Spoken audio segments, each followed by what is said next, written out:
can't wait for inspiration. You have to go after it with the club. This is by Jack London. I think this fits perfectly well with the person that I'm going to be doing my presentation on. His name is James Gunn. So, who is James Gunn?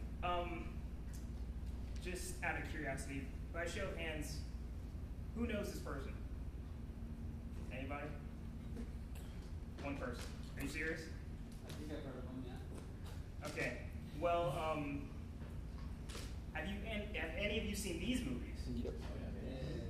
Well, he's written these, and he's also directed 2 of these. Slither and Smalley Love. Now, James Gunn was born in August 5th, 1970. He dropped out of high school to pursue a rock and roll career. That didn't really work out. So he went back to school and got his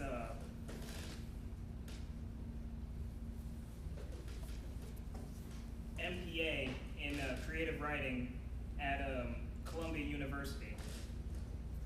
Now, what makes James Gunn so great, in my opinion, is his way to just come up with over-the-top scenarios and get you to not only invest emotionally into these characters and the story, but also make you think and put yourself in the position of the characters. And kind of like Quentin Tarantino, his style is, for lack of better words, raunchy and very in your face. It hurts your senses, but you can't look away. Aside from like doing, he made his start in B movies with this studio called Troma Studios, and he's pretty much kept the style of what Troma Studios is, which is pretty much violence and explicatives used to tell a story. And that's followed him throughout all of his works. And after coming out of Troma Studios, he went ahead and did a couple of small projects for the internet. And one of them was supposed to be picked up by Xbox Live Horror Meets Comedy during the Halloween season, which was Human Z, which is this year. But unfortunately, it was too raw for their taste, so we had to replace it with something else entirely called Kayla and Sparky. It didn't actually fit anything that he made before, and it was very lackluster. But the 3 main pieces that I'm going to be talking about from James Gunn is Slither, Super, and an upcoming game called Lollipop Chainsaw. Oh, and I also thought I should mention, also one of his projects was called James Gunn's PG Porn, which is pretty much for people who love everything about porn except the sex. And it's actually pretty funny and very well written that I can't show it because the limitations of PG aren't very clear in my eyes, so I don't want to go into that tangent. But you can look it up on YouTube, on his YouTube channel called Why Do I Want to Kill You? And it's pretty funny. So, Slither. The first thing about James Gunn and his writing style is that, first of all, it is a B movie. It's made to be tongue-in-cheek and make you laugh at it.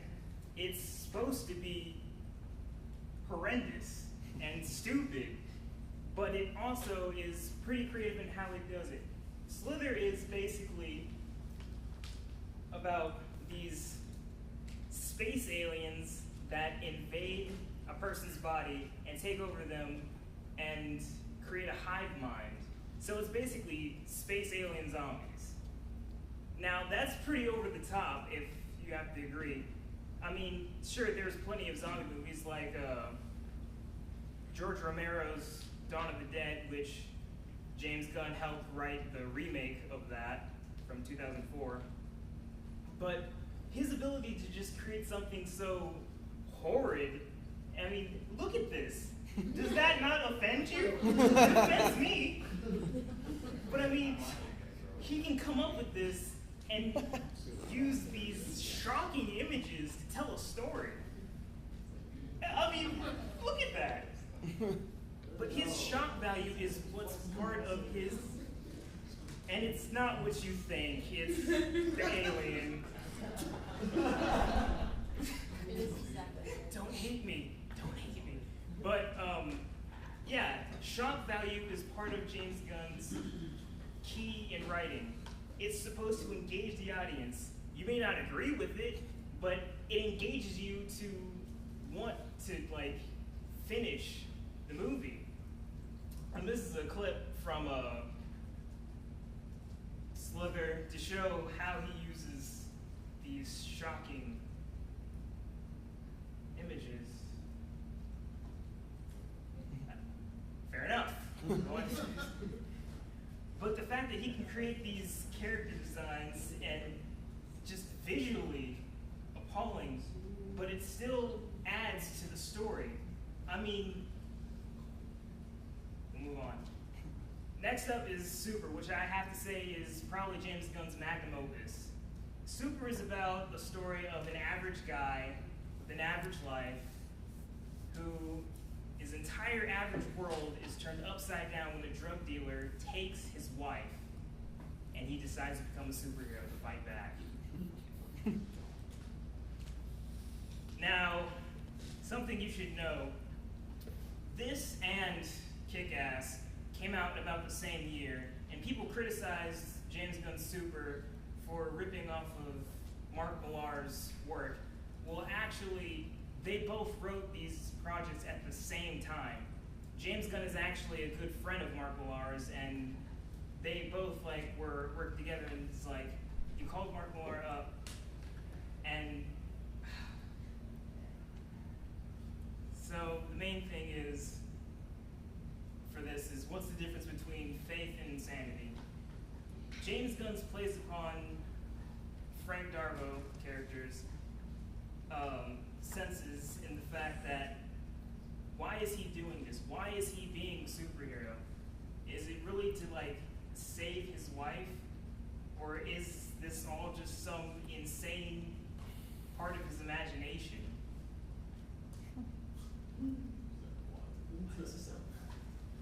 And lastly, Lollipop Chainsaw. Again, this is a return to his B-movie style. It's basically a cheerleader has to save the world from a zombie invasion from a goth, high school goth. And again, it shows James Gunn's creativity in using something that's been overplayed and overused, but still keeps it fresh. Don't worry, it's only an explosion.